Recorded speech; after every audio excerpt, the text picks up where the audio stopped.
Welcome to this week's edition of Rugby Unfiltered. I'm your host, Jan de Koning, and with me, the very knowledgeable Eugene Eloff. Loffie, welcome. Hi, Jan. Thank you very much. Great to be back and very excited about our new competition, which we're going to discuss. And actually, I thought about it. To me, this has got much more value than the World Cup. And the reason why I'm saying that is because this is really mostly strength versus strength here. I don't want to get ahead of myself. So, yes, what is your opinion of this competition, mate? Yeah, Eugene, the important thing for me is uh, the way the Springboks started, the way New Zealand started. Yeah, I'm looking at the big teams, France, New Zealand, France, Australia, Ireland, Argentina, Scotland. Yes, I know Fiji and Wales beat Fiji.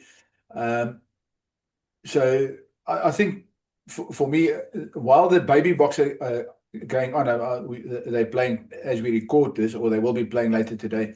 So it's a bit difficult talking about that particular tournament. I think this is the one part of the game that really excites me when we get to this level, and you can see uh, people like Rassie's planning, and even when we've got this enormous injury list. Rassie still comes up with a winning formula. He still comes up with a winning team. Peter Steph the toy at lock and all sorts of things. I don't think people actually realize how much depth the Springboks have at their disposal. No, that's true, Jan. And coming back to the competition, I think to me, what excited me the most was this weekend that just passed, I think something like 64 tries. I'm not sure exactly the number. Tries were scored. I think you'll have the statistics. And that says a lot. And starting Saturday morning, it was actually just a fantastic rugby day. And I think New Zealand and French set the tone for this competition by playing expansive running rugby. Tries scored. It's gone to the end of the game. It could have gone anyway. A lot of people felt that France was unlucky not to win. But that set the tone, and then Ireland playing Australia. I actually had Australia to win that game because of the progress they had under Schmidt, and Ireland came and played a clinical game, and two major breaks in the game turned it around, and they won it. Um, and I think our big discussion point, to me, the biggest surprise of the weekend was Japan beating Italy because because of the Six Nations and how Italy has improved. I thought that would be a certain winner, and Japan actually beat them well. So yeah, um, the Springboks, you said it all, and I guess it'll be our main topic today. Just shown that at number 99, getting injuries and having curveballs did not take us off our rail and our goal that we set for ourselves. Yeah, to get back to your point earlier, there were 54 tries scored across the 6 matches. There's an average of 9 tries per match, which was, we had the 2 outlier matches, or one outlier, that's Japan 27, Italy 10. That's the only game where that's the lowest scoring game. So 37 points in that match is the lowest scoring game. South Africa 45-21, New Zealand 34-32, France, Ireland 33-31, Australia, Wales 39-24 against Fiji, and Scotland 47-38 against Argentina. Now that is really impressive stats if you just look at the numbers. But I think I do want to get back to your point that you said about the value of this tournament in terms of the World Cup. Given the World Cup next year in Australia has been increased to 24 teams and 6 pools, suddenly you've got so many extra teams which has got no chance. I can count on my one hand, personally, I can count on my one hand the number of teams I believe can win the World Cup. So this is much more exciting. You got jeopardy from every weekend. You got every match. You got jeopardy.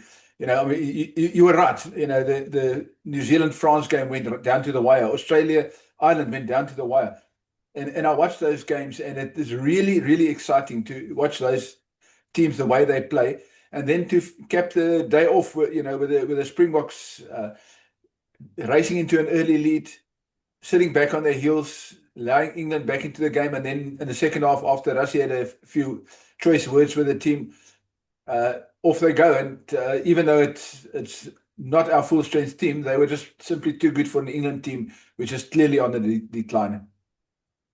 Yes, Jan, before we talk about the box, I would like to go back to what we discussed about the cloud, about all the teams going to the World Cup. And I'm not criticizing World Cup or the IRB or whatever. I just think it's too big. It's too lumpy, if that's the right word. Again, and we discussed it in our previous podcast about teams like Zimbabwe, Portugal, Romania, and those going to the World Cup. Who's going to watch those matches? And that's what makes. And I'm not taking it away from them. I also think they need to go really look at a pre World Cup or a B World Cup where teams can be relegated to the World Cup itself, so that we don't lose that traction. But that's what makes this competition so exciting, north-south. There's not a lot of difference between the teams, although there was one pretty much big margin. But don't be surprised if this does not get more viewers than the World Cup. And that's just my opinion, Jan. And then coming back to the box, about the match itself, to me that was significant. We waited for that physical tussle that we were going to break him in the scrums. And I think the first scrum, and again with good statistics, I think it was in the 30th minute or late in the game, in the first half, when the first scrum came. And we did not demolish them. And the second scrum, I actually think they got a penalty.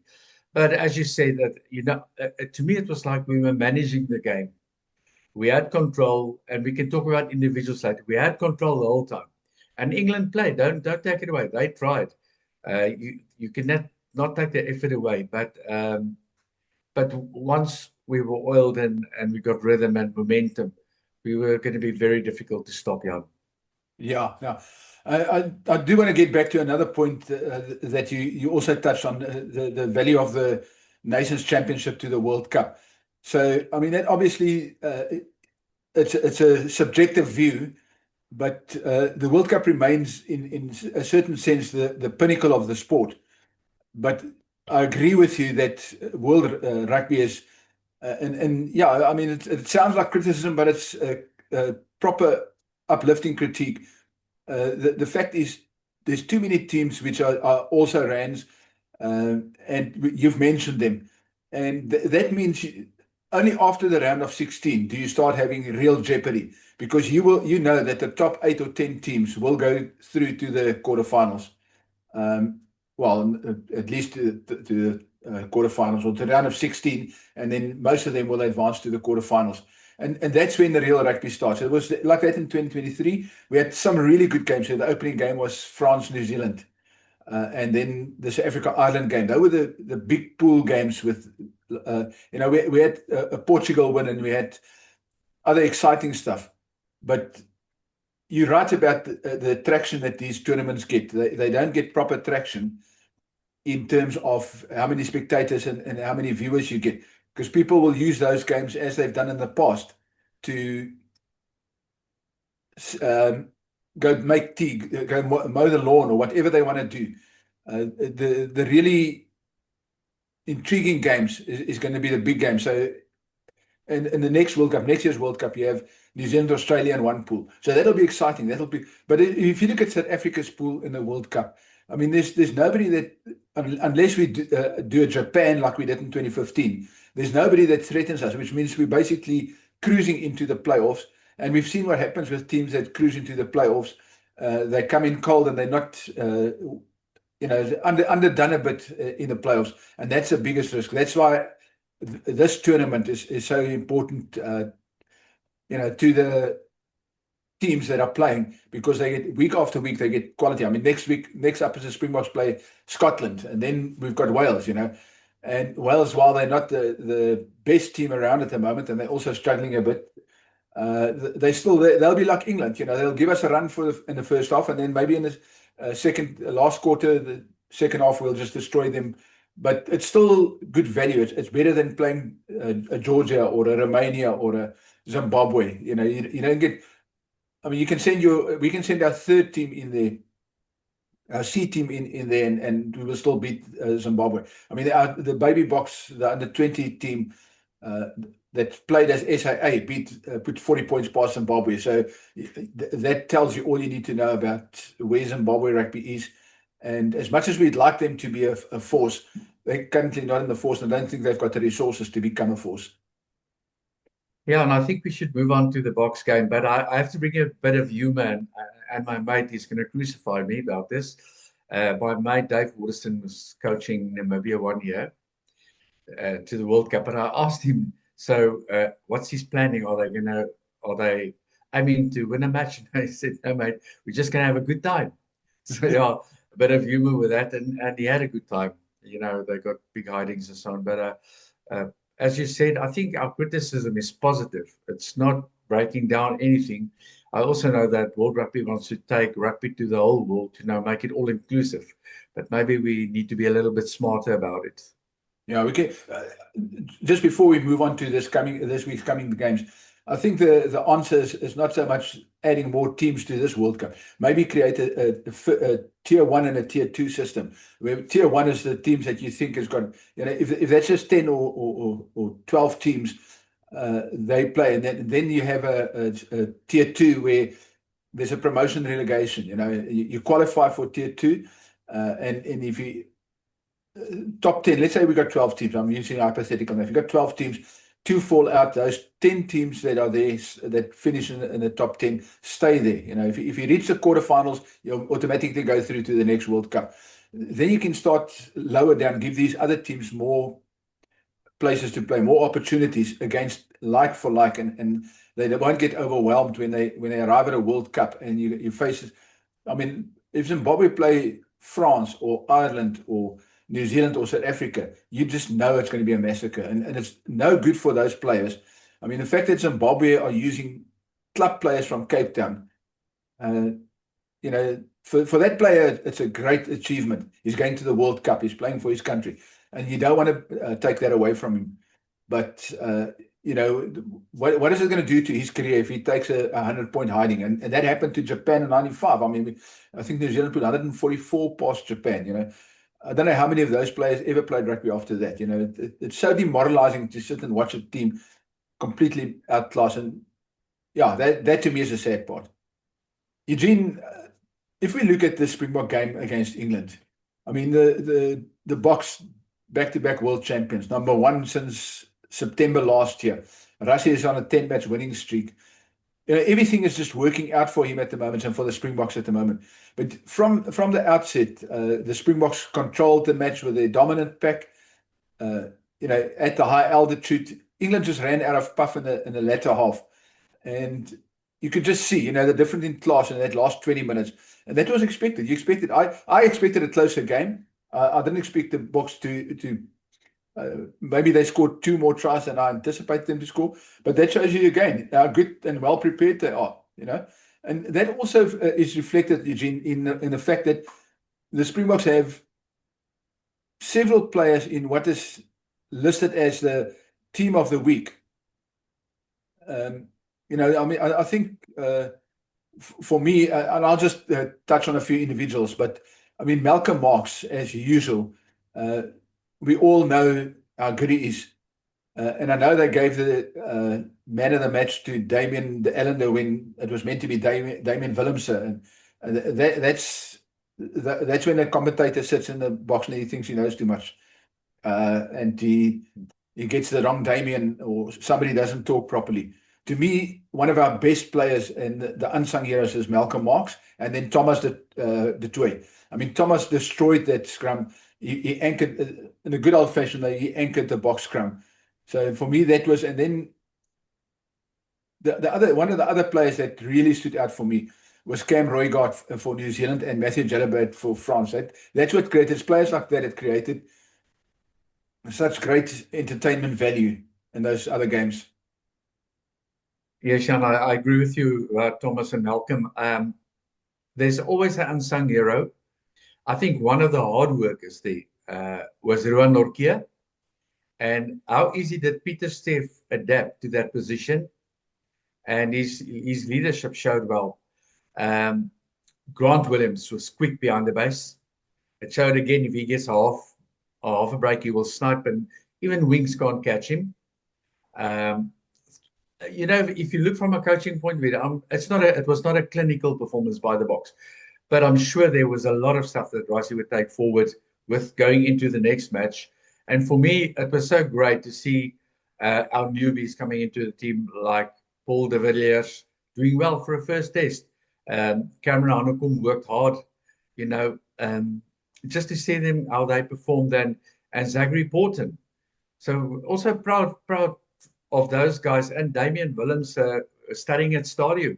They're showing that you can study and you can play rugby at that level. So yeah, I think the miscommunication at the end brought a bit of humor, and how the two Damians managed it is actually such a example of our character in South Africa. To them, it was just a joke. Other guys take it very seriously, but it's one of those things. And very proud of the Boks. And I just looked again at the people there, and we were lucky to have a lot of people at Ellis Park after the tickets were made a little bit cheaper. And there's one thing we cannot talk away: Ellis Park is a great stadium, and rugby does unite our nation. Eugene, I agree with you. I mean, the tickets is another entirely different discussion. Slashing the prices and then giving tickets away, that's a fact.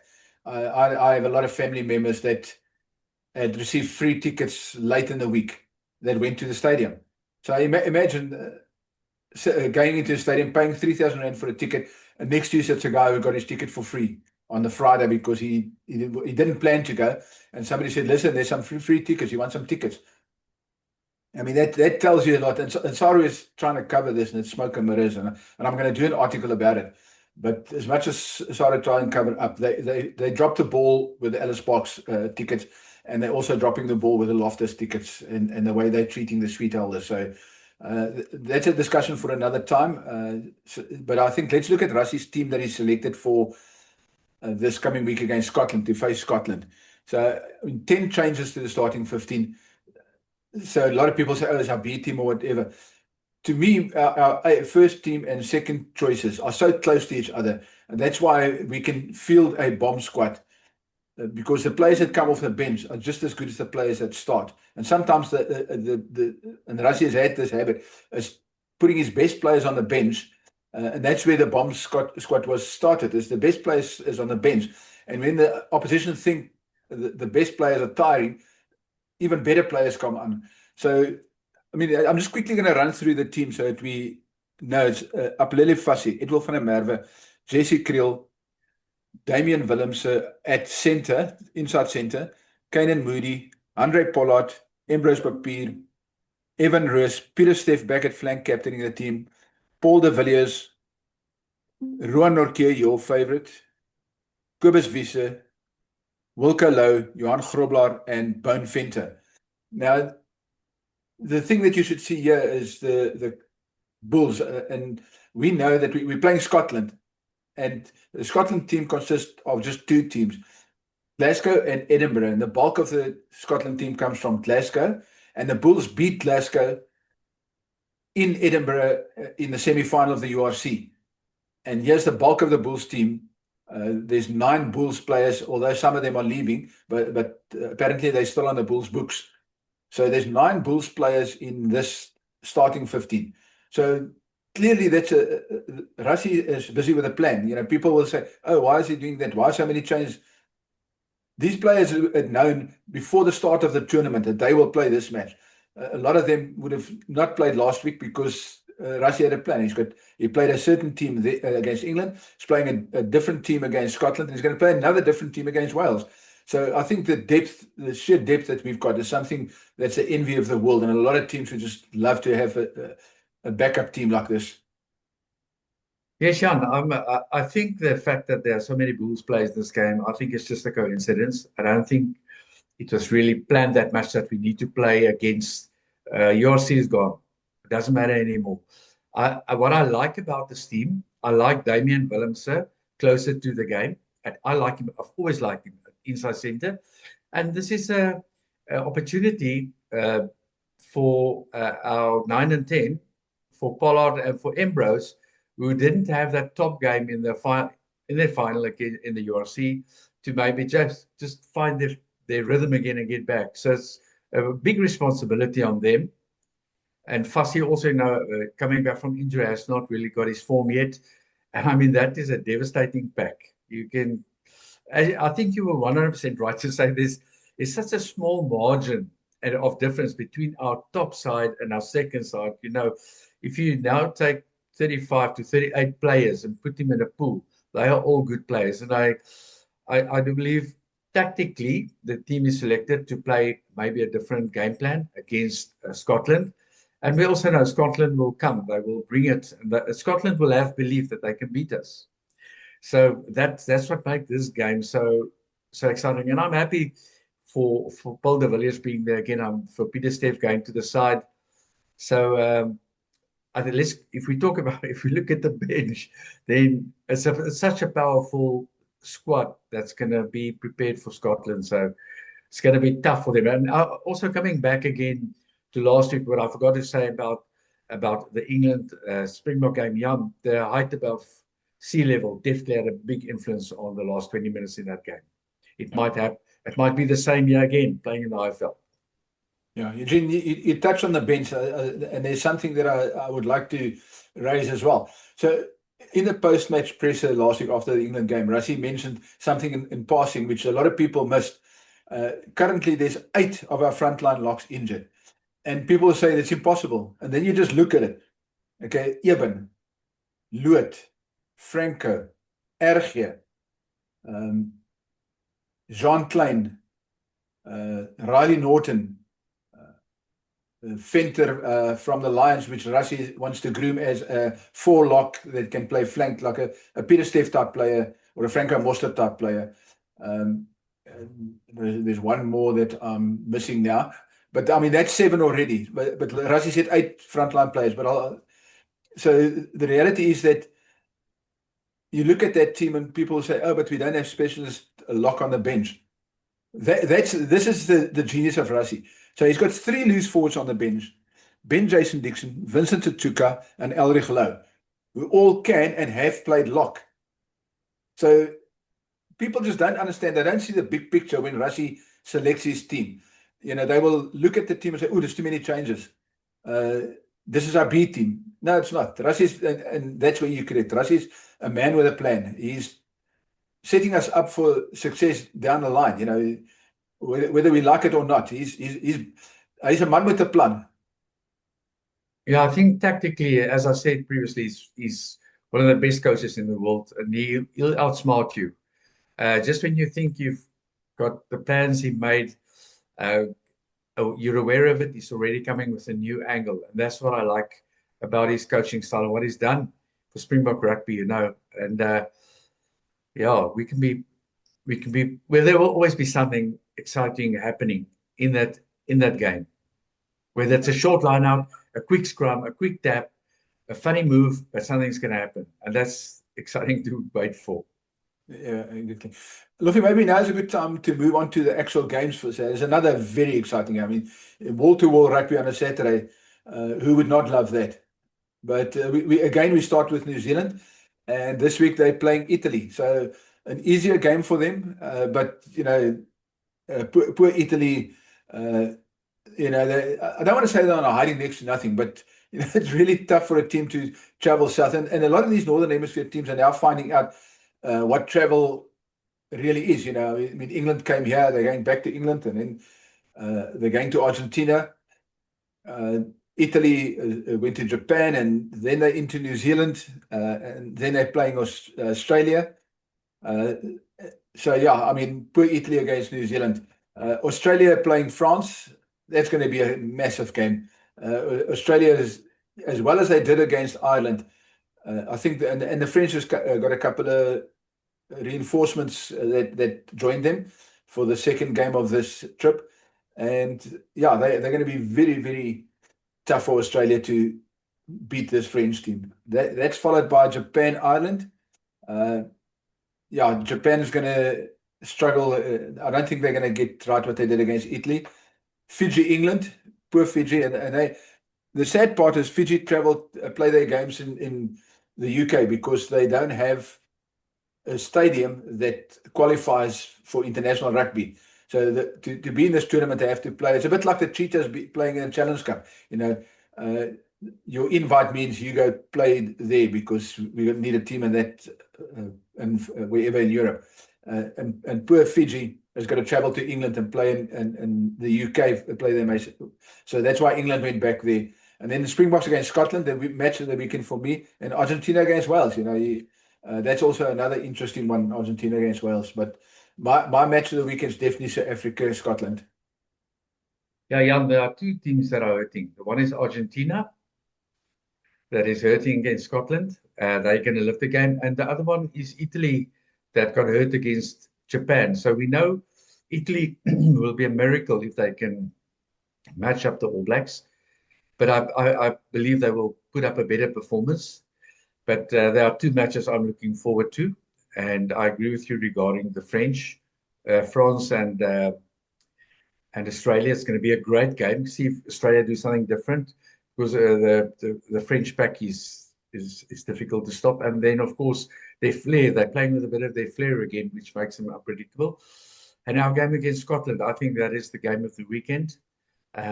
Never underestimate the Scots, but you never know what's coming from the box. That actually rhymes. Well done, Lofi. You're a poet and you don't even know it. Yeah, I agree with you. So, Eugene, let me run through the games or my winners, and you can give yours, and then we'll wrap it with that. So, I definitely pick New Zealand to win. Me too. I pick France to win against Australia. I agree. Definitely Ireland against Japan. England will destroy Fiji. South Africa is going to win Scotland. The margin again, like last week, I thought the margin would be closer and blew out. So I would say a margin somewhere between 10 and 15 points, depending on what happens. I can go with you. And then Argentina, Wales, I definitely put my money on Argentina because Wales is going to travel all the way to South America. No, Jan, I'm with you on all your predictions there. You know your game. Only sometimes. I learn the most from you and coaches like yourself and sometimes from Rassie. You're so funny. But Jan, we have to mention that currently with the Junior World Cup going on in Georgia, we're in a very good position. And looking forward to the game against Wales. I think we're going to end top of our log again. And the playoffs start next week, so it's going to be very, very interesting. As we speak, England and Argentina is playing, and it's a close game. So yeah, and we got the Craven Week going on in PE, so a lot of rugby. And again, watching the youth play, USA's week was last. USA's rugby, which is the old university week, was last week, and Saru proudly won all the games and moved up to a higher level. So rugby is blooming in our country, man. And our youth rugby. We watch the Craven Week. I'm trying to watch all the games. We are so good. We got such good players, and I think the days of quota, the world quota, the word quota, we must get rid of, because these players all are there just on merit and damn good. Well, Eugene, with that, I think that's a good time to say goodbye till next time. From myself, Jan de Koning. And Lofi Elof. Till next week. Enjoy the rugby. Cheers.